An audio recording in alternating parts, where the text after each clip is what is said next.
And video start చేసే ముందు చెప్తున్నా, నాట్ 6 యొక్క డెడికేటెడ్ రివ్యూ మన ఛానల్లో పోస్ట్ చేశాను. నేను కొన్ని రివ్యూ చేసి ఒకసారి వీడియో చెక్ చేయండి. అండ్ iQOO Neo 10 మీద dedicated review and ownership review రెండు మన ఛానల్లో పోస్ట్ చేసా. ఆ వీడియోస్ చూడండి. అండ్ ఇప్పుడు లాంగ్ టర్మ్ 1 year యూస్ చేసిన తర్వాత నా ఎక్స్పీరియన్స్ ఏంటో కూడా ఈ వీడియోలో నేను షేర్ చేసుకుంటున్నా. నాట్ 6 తో కూడా నేను కంపేర్ చేసి ఏది value for money and feature wise difference ఏమైనా ఉందా అనేది నేను క్లియర్గా ఎక్స్ప్లెయిన్ చేస్తాను. సో 1 year రివ్యూ అనుకోండి అండ్ కంపారిజన్ వీడియో కూడా అనుకోండి. Hi friends, welcome back to the channel. నేను మీ తరుణ్. ఈ రోజు మనం ఈ వీడియోలో ఈ iQOO Neo 10 1 year long term review చూద్దాం. 1 year తర్వాత ఈ ఫోన్ ఎందుకు రివ్యూ చేస్తాను అంటే, రీసెంట్ గా లాంచ్ అయిన OnePlus Nord 6 తీసుకోండి. 30,000లో లాంచ్ చేయాల్సిన ఫోన్ ఇప్పుడు 40,000 రూపాయల దగ్గరలో పెట్టారు. సో ప్రతి ఒక్కరు అంటే ఏ టెక్ క్రియేటర్ అయినా ఏం సజెస్ట్ చేస్తున్నారు అంటే, ఇప్పుడు రీసెంట్ గా లాంచ్ అయిన ఫోన్స్ పర్చేజ్ చేసుకునే కంటే లాస్ట్ ఇయర్ లాంచ్ అయిన ఫోన్స్ తీసుకోండి, అవి మీకు వాల్యూ ఫర్ మనీ ప్రైస్ లో దొరుకుతాయి అని చెప్పి సజెస్ట్ చేస్తున్నారు. 2 కలర్స్ ఇప్పుడు కొత్తగా తీసుకొస్తున్నారు, asphalt black and alpine white. Alpine white colour already మన స్టూడియోలో ఉంది, స్క్రీన్ మీద వేస్తాను, ఒకసారి చెక్ చేసుకోవచ్చు. Pure form of white colour లో తీసుకొని వచ్చారు. మినిమలిస్టిక్ గా డీసెంట్ ఇనఫ్ ఉంది. ఏప్రిల్ 30వ తారీఖు ఈ 2 కలర్స్ ని లాంచ్ చేస్తున్నారు. సో ఇప్పుడు రీసెంట్ గా లాంచ్ అయిన OnePlus Nord 6 కంటే లాస్ట్ ఇయర్ లాంచ్ అయిన ఈ iQOO Neo 10 ని ఎందుకు పిక్ చేసుకోవాలో కొన్ని పాయింట్స్ నేను చెప్తాను. And at the same time దీని ఇప్పుడు లాంగ్ టర్మ్ అంటే 1 year నుంచి ఆల్రెడీ ఇన్ స్టూడియోలో యూస్ చేస్తున్నాం. ఫస్ట్ మనం ప్రాసెసర్ దగ్గర నుంచి స్టార్ట్ చేసుకుందాం. iQOO Neo 10 లో అంటే 1 year బ్యాక్ లాంచ్ అయిన ఫోన్ లో మనం స్నాప్డ్రాగన్ 8s Gen 4 ప్రాసెసర్ చూస్తున్నాం. Plus super computing Q1 chip ని కూడా ఈ ఫోన్ లో ఇస్తున్నారు. And Antutu scores, Geekbench scores అన్ని నేను చెక్ చేసి చూశాను. అప్పుడే అరౌండ్ 2.51 million వరకు స్కోర్ చేశాను. ఇప్పుడు లాంచ్ అయిన అంటే ఈ ఇయర్ లో లాంచ్ అయిన OnePlus Nord 6 చూసుకుంటే, లాస్ట్ జనరేషన్ లో వీరైతే 8s Gen 4 తీసుకొచ్చారో ఆ ప్రాసెసర్ ఇప్పుడు OnePlus Nord 6 లో తీసుకొని వచ్చారు. అండ్ అది కూడా సేమ్ అరౌండ్ 2.5 million స్కోర్ చేస్తుంది. అండ్ దాంట్లో Q1 చిప్ లాంటి సూపర్ కంప్యూటింగ్ చిప్స్ ఏమీ ఉండవు. అండ్ గేమింగ్ వైజ్ చూసుకుంటే వీళ్ళు లాస్ట్ ఇయర్ 144 frames లో స్టేబుల్ FPS తో మనకి BGMI సపోర్ట్ తీసుకొచ్చారు. OnePlus Nord 6 లో చూసుకుంటే ఇప్పుడు వాళ్ళు 165 FPS కి సపోర్ట్ తీసుకొని వచ్చారు. గేమింగ్ ఆడుకుంటున్నప్పుడు ఫ్రేమ్స్ ఎంత ఎక్కువ ఉంటే మనకి గేమింగ్ ఎక్స్పీరియన్స్ అంత స్మూత్ అనిపిస్తుంది. iQOO Neo 10 మీకు 144 FPS అని చెప్పాను కదా, ఇది హార్డ్వేర్ లెవెల్లో అచీవ్ చేస్తున్నారు. అంటే వీళ్ళు యూస్ చేసిన సూపర్ కంప్యూటింగ్ Q1 చిప్ ఉంది కదా, ఆ హార్డ్వేర్ నుంచి 144 FPS ని హార్డ్వేర్ లెవెల్లో అచీవ్ చేస్తున్నారు. కానీ మీకు OnePlus Nord 6 లో ఎటువంటి హార్డ్వేర్ కాంపోనెంట్స్ ఉండవు. ఇది కంప్లీట్ గా సాఫ్ట్వేర్ వైపు నుంచి వీళ్ళు అచీవ్ చేస్తున్నారు OnePlus 1. సో స్టేబుల్ గా అంటే లాంగ్ టర్మ్ గేమ్స్ ఆడుతున్నప్పుడు స్టేబుల్ గా హార్డ్వేర్ లెవెల్లో ఆ కాంపోనెంట్స్ ఉంటే బెటర్ చాయిస్ అవుతుంది. చిన్న ఎడ్జ్ మీకు iQOO Neo 10 ఉంటుంది. Next RAM and ROM configurations, ఇవి క్రూషియల్ రోల్ ప్లే చేస్తాయి. అంటే మీకు ఇంటెన్స్ లెవెల్ CPU పరంగా ప్రాసెసర్ ఎలా అయితే మనం కన్సిడర్ చేస్తామో, ఆ తర్వాత అంటే బ్యాక్గ్రౌండ్ లో మీకు మల్టిపుల్ యాప్స్ పెట్టుకున్నప్పుడు కానివ్వండి, అండ్ యాప్ ఓపెనింగ్ క్లోజర్స్ కానివ్వండి, వీడియో రికార్డ్ చేసిన తర్వాత అది సేవ్ అయ్యేటప్పుడు కానివ్వండి, దాన్ని ఎడిట్ చేసేటప్పుడు, రెండర్ చేసేటప్పుడు RAM and ROM కాన్ఫిగరేషన్స్ ఇవి మోస్ట్ ఇంపార్టెంట్. మనకి iQOO Neo 10 లో LPDDR5X Ultra and UFS 4.1 storage types ఇస్తున్నారు. అదే రీసెంట్ గా లాంచ్ అయిన OnePlus Nord 6 లో LPDDR5X RAM and UFS 4.1 storage types ఉన్నాయి. ఈ అల్ట్రా అని చెప్పి అనేది పెద్దగా మ్యాటర్ చేసిద్దా అని చెప్పని కొంతమంది అడుగుతారు. స్క్రీన్ మీద వేస్తాను, ఒకసారి చెక్ చేయండి. LPDDR5X Ultra లో మీకు ట్రాన్స్ఫర్ స్పీడ్స్ 9600 Mbps వరకు ఉంటాయి. అదే మనం నార్మల్ LPDDR5X లో అల్ట్రా కాకుండా 8533 Mbps స్పీడ్ ఉంటుంది. అరౌండ్ ఒక 1000 Mbps వరకు మీకు స్పీడ్ డిఫరెన్స్ వస్తుంది. ఇంకా touch sampling rate, instant touch sampling rate మీకు iQOO Neo 10 లో 3000 Hz వరకు ఉంటుంది. OnePlus Nord 6 లో మీకు 3200 Hz ఉంటుంది. నెక్స్ట్ డిస్ప్లే గురించి చూద్దాం. రెండు ఫోన్స్ లో అంటే OnePlus Nord 6 లో iQOO Neo 10 రెండింట్లో సేమ్ డిస్ప్లే 6.718 స్క్రీన్ తో వస్తుంది. 1.5K resolution AMOLED display. రెండు ఫోన్స్ ఫ్లాట్ డిస్ప్లేసే, మీకు మెయింటెనెన్స్ కూడా చాలా easy. But the thing here is మనకి brightness nits and display touch responsive వీటి గురించి మాట్లాడుకుందాం. iQOO Neo 10 మీకు 5500 nits పీక్ బ్రైట్నెస్ నిట్స్ తో వస్తుంది and 2000 nits high beam nits కి సపోర్ట్ చేస్తుంది. అదే మనం OnePlus Nord 6 లో చూసుకుంటే 3600 nits పీక్ బ్రైట్నెస్ నిట్స్ కి సపోర్ట్ చేస్తుంది అండ్ అరౌండ్ 1800 nits మనకి లోకల్ పీక్ బ్రైట్నెస్ నిట్స్ ఉంటాయి. సో చాలా డిఫరెన్స్ ఉంది. మీకు 5000 nits కి అండ్ 3800 nits కి చాలా డిఫరెన్స్ ఉంటుంది. So display neck to neck perform చేస్తే జస్ట్ బ్రైట్నెస్ పరంగా మాత్రం కొంచెం ఎడ్జ్ మనకి iQOO Neo 10 తీసుకుంటుంది. కొంత రిఫ్రెష్ రేట్ పరంగా OnePlus Nord 6 తీసుకుంటుంది. సరే, కాసేపు ఈ డిస్ప్లే పక్కకు పెడదాం. నెక్స్ట్ ఒక్కసారి కెమెరా కాన్ఫిగరేషన్ చూద్దాం. సంవత్సరం క్రితం లాంచ్ అయిన iQOO Neo 10 లో ఏదైతే కెమెరా కాన్ఫిగరేషన్ యూజ్ చేశారో సేమ్ సెటప్ తీసుకెళ్ళి మనకు OnePlus Nord 6 లో కనబడుతుంది. ఇందులో మీకు డ్యూయల్ కెమెరా సెటప్ ఉంటుంది, టెలిఫోటో లెన్స్ లాంటివి ఏమి ఉండవు. Primary camera 50 MP camera, Sony IMX882 sensor ఇస్తున్నారు and 8 MP ultra wide angle camera. ఇక్కడ IMX882 అన్నా Sony LYT600 అన్నా రెండు same sensors, just name change చేస్తారు అంతే. మీకు OnePlus Nord 6 లో ఇప్పుడు ఏం చేశారు, 50 MP ప్రైమరీ కెమెరా, IMX882 కాకుండా LYT600 అని చెప్పి పిలుస్తున్నారు. ఈ LYT600 సెన్సర్ని మనం OnePlus Nord CE4 లో కూడా చూసాం. అంటే 20 నుంచి 22,000 రూపాయల దగ్గరలో మీకు OnePlus Nord CE4 లాస్ట్ సేల్లో దొరికింది. ఆ సెన్సరే ఇప్పుడు 40,000 రూపాయల దగ్గరలో తీసుకొచ్చినా కానీ అదే సెన్సర్ యూజ్ చేస్తున్నారు, ఈవెన్ వీళ్ళైనా కానీ. And 8 MP ultra wide angle camera. So కెమెరాస్లో రెండింటిలో పెద్ద డిఫరెన్స్ ఏం లేదు. ఈవెన్ ఫ్రంట్ కెమెరా కూడా రెండు ఫోన్స్లో 32 MP కెమెరా ఉంటుంది.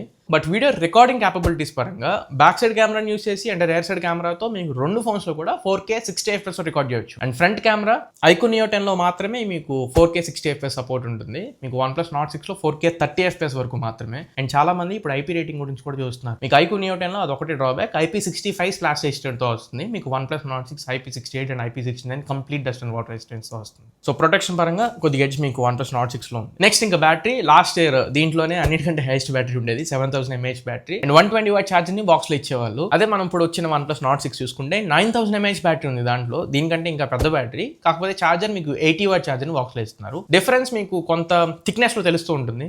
ఈ ఫోన్ మీకు అరౌండ్ 8 mm థిక్నెస్ వస్తుంది.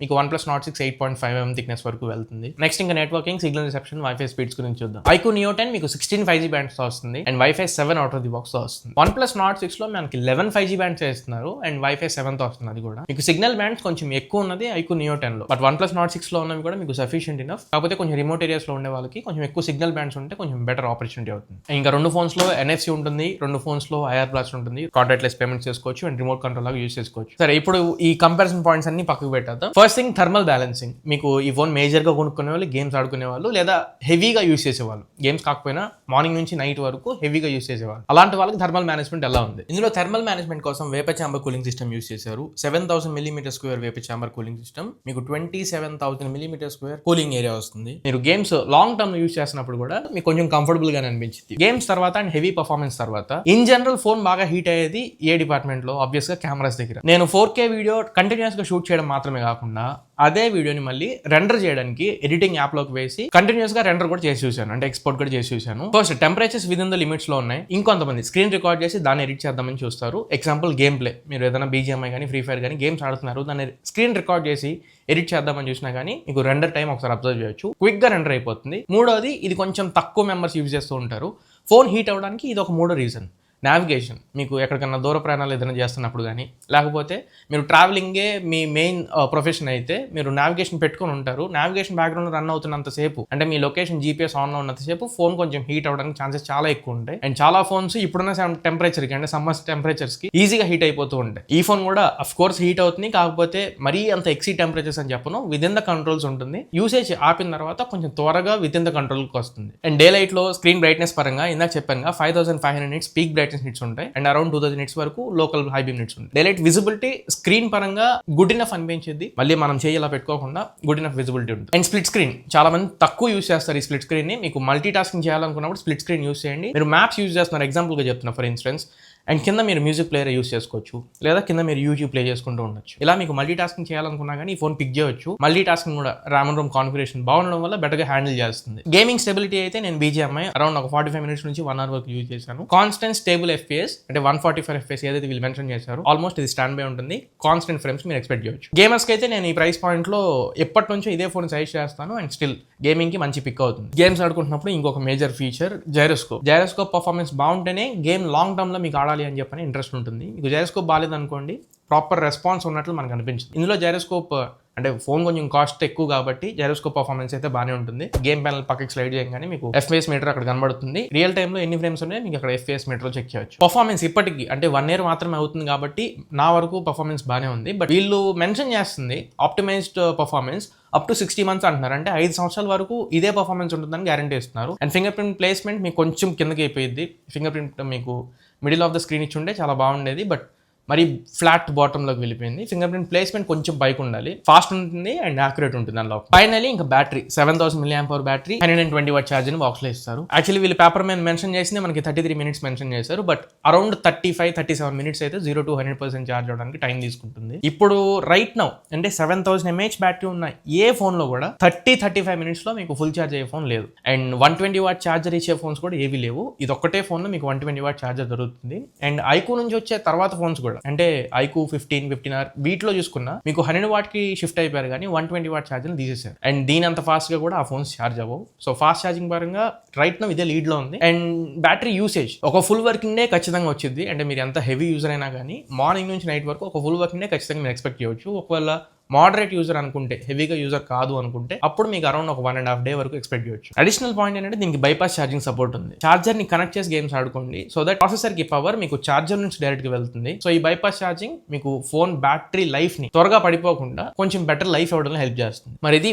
ఓవరాల్ గా నా ఎక్స్పీరియన్స్ ఈ 1 year లో iQOO Neo 10 తో. యూజర్స్ తో కూడా ఓనర్షిప్ రివ్యూ ఒకటి మన ఛానల్ ఆల్రెడీ ఎప్పుడో నేను పోస్ట్ చేసి ఒకసారి ఆ వీడియోని కూడా చెక్ చేయండి. అండ్ డీటెయిల్ రివ్యూ కూడా మన ఛానల్ పోస్ట్ చేశాను. ఈ 1 year తర్వాత ఇప్పుడు నా పర్సనల్ సజెషన్ ఏంటి అంటే, మీకు ఒకవేళ తక్కువ తక్కువలో వస్తుంది, ఆఫర్స్లో దీని ప్రైస్ ఏమైనా డ్రాప్ అయింది. అండ్ ఇప్పుడు వస్తున్న OnePlus Nord 6 కంటే ఎప్పుడు చూసినా ప్రైస్ దానికంటే తక్కువే కనబడుతుంది. ఆల్మోస్ట్ ఫీచర్తో మీకు తక్కువలో వస్తుంది కాబట్టి నేను ఎప్పుడు value for money devices suggest చేస్తాను. కాబట్టి 1 year యూస్ చేసిన తర్వాత బెటర్ ఆప్షన్ మీకు iQOO Neo 10. ఇప్పుడు రైట్ నో ప్రైస్లు పెరిగినాయి కాబట్టి తక్కువలో వచ్చే ఫోన్నే వాల్యూ ఫర్ మనీ కింద కన్సిడర్ చేయమని చెప్పని నా సజెషన్. అండ్ ఈ ఫోన్స్ మీరు ఒకవేళ పర్చేజ్ చేసుకోవాలనుకుంటే పక్కన టార్గెట్ ప్రొడక్ట్స్లో లింక్ చేస్తాను, అక్కడ నుంచి ఈ ఫోన్స్ మీరు చెక్ చేయొచ్చు. మళ్ళీ ఇంకొక మంచి వీడియోతో మంచి క్వాలిటీ కంటెంట్తో మీ ముందు తిరిగి వస్తా. Until then this is your Tarun signing off now friends.